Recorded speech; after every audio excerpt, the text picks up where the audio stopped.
Hey guys, good afternoon. I'm sorry for my absence. I've been sick for over a week now, and I'm just now getting to where I can actually get some things done again. I've had this food sitting in my living room for over a week now. What you see here is some more food storage. Some things I ordered online and some things I purchased in the store, but I wanted to talk to you guys a little bit more about your food pantries. At the end of this video, I'm going to put up some documents where it shows what is suggested for a year's worth of food storage, and it breaks it down to each food group. Some things you may not need as much of, but it's just a guideline to go off of. Now, in that one video where I did the Sam's Club, you can see that rice sitting back there in the background.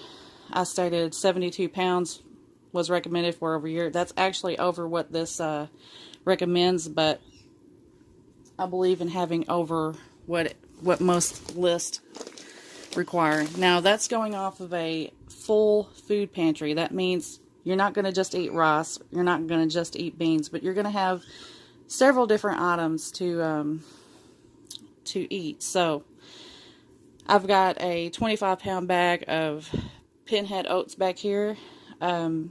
That's going to last us a good while. Now that's what we use for what we call midterm food storage. Now those things we will eat and live on during the year. And Prairie Farms recommends that you use this within a year, so there won't be any problem with that. What I'm going to do though is open the bag at the top with a knife and then pour out just enough to put in these containers right here. I got these at Sam's Club also. You can order them. They're really good for food storage containers. They're food grade, and they're good to keep in your kitchen. Now these things you can store in your pantry, put away. Now what I'm going to do is tape that back up, and then I'm going to store it. I really recommend these containers like this.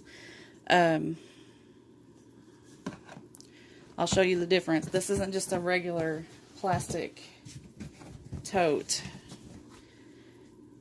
Can you see that right there? That is the seal in here. Now that's going to keep moisture and critters like bugs from getting into your food. You can also, hang on just a second. You can also store things with a pack of bay leaves. Now you can clearly smell these through the package, and so will bugs.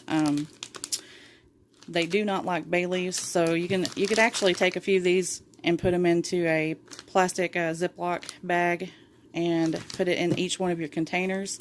That's going to kind of keep the bugs out of there if somehow they do make it in there. But you see here I have the beans. Now that's something that I would call long-term food storage. Now these will last up to 30 years if they are stored correctly. And I have a lot of things in Mylar bags, and I'll eventually bring those out and show you guys how to do all that too. But if you don't have those, it's not absolutely necessary. Now if you are worried that there might be insects that have eggs or something in any of your food, you can store it in a freezer for 24 hours, and that will kill off the bugs that could be in there. But I typically don't have a problem with that. Usually I've only gotten one container one time, and that came from an Asian store that had actual beetles or whatever in it. Now I get these little containers right here. They hold about 5 pounds a piece. These come from the Dollar Tree. They're food grade. They're made in the United States. This is a really good food storage item to put up. This is Dun Peas, and this is for sprouting. When you sprout something, it's going to give you a lot more food than what you start with. So there's a whole lot of food in here in this 5 pounds when you look at it sprouted.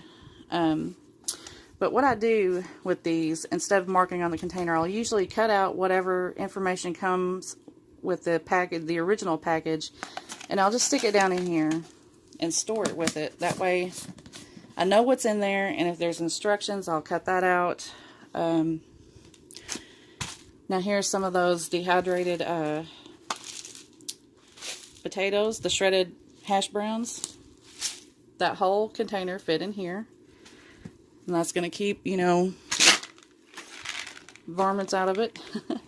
And here is 5 pounds of chickpeas. Now, I typically store things that I don't grow myself. We don't grow chickpeas. We don't grow pinto beans. We grow several different beans, but not those. And things like the oats. The cornmeal back there. We can't grow enough corn here on our little property to actually make something like that. So those are things that are good to put up. And these things right here are being affected by the floods that are happening in the United States right now.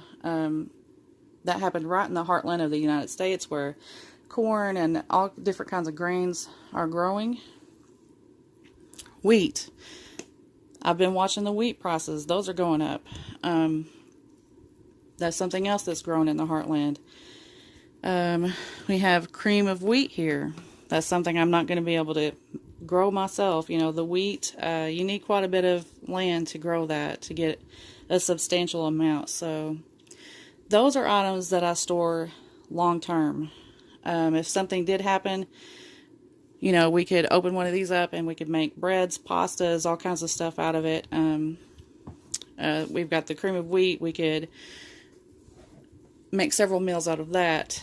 I also have a can of TVP here that I just added to my order also, which that's not something that you can grow, but it does come from wheat or soy.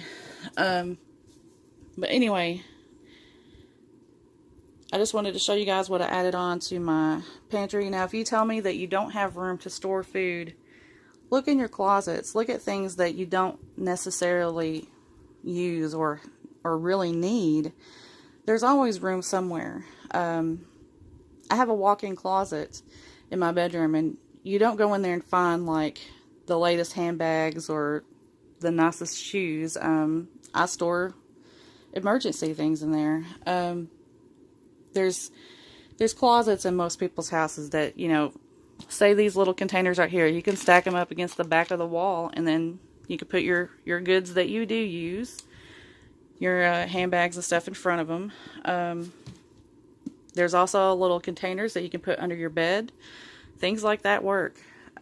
Just look at all the unused spaces that you might have. There's places that you can put food if you really want to get a long-term food storage going on. But stay tight for the end of the video. I'm going to put up those documents to where you can actually get an idea of what you need to store for a year's worth of food. I hope you all have a wonderful day. I will see you very soon. Bye-bye.